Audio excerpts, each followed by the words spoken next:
Let's talk a little bit about discipline today. Here's a quote from Edmund Hillary. If you recall, Edmund Hillary was the first person to summit Mount Everest. Now, Edmund Hillary wasn't alone. He had his Sherpa, Tenzing Norgay. We need to make sure that Tenzing Norgay gets credit for this as well. But this quote by Edmund Hillary is my favorite quote. And you can look back at a couple of videos that I've done in the past, and you can actually see a banner behind me that has this quote. And the quote is, "It's not the mountains that we conquer, but ourselves." So picture this. Here's Edmund Hillary, just went to the top of a 29,000 foot mountain, accomplished this at great risk in order to be that first person. It was 32 years in the making of somebody trying to climb Mount Everest and getting to the top. Here's one thing that we don't understand. It actually took them 7 weeks.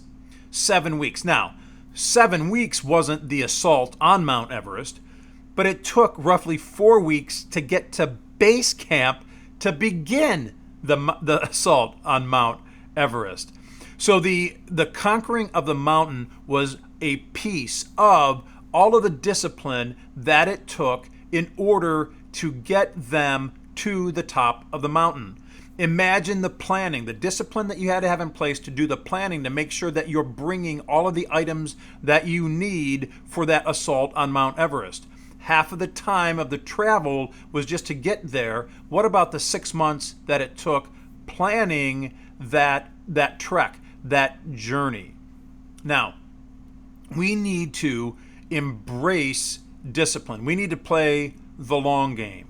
That means that we need to suffer the pain of discipline now in order not to suffer the pain of regret in the future.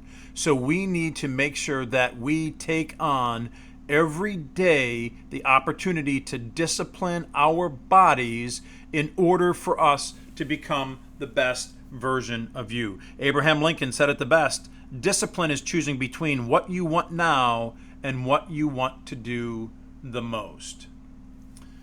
Jim Rohn: discipline is the bridge between goals and accomplishments. So again, this whole thought process, what do I need to do today in order to achieve my goals? We need to be disciplined in order to achieve our goals. We need to have a process in place in order to achieve our goals.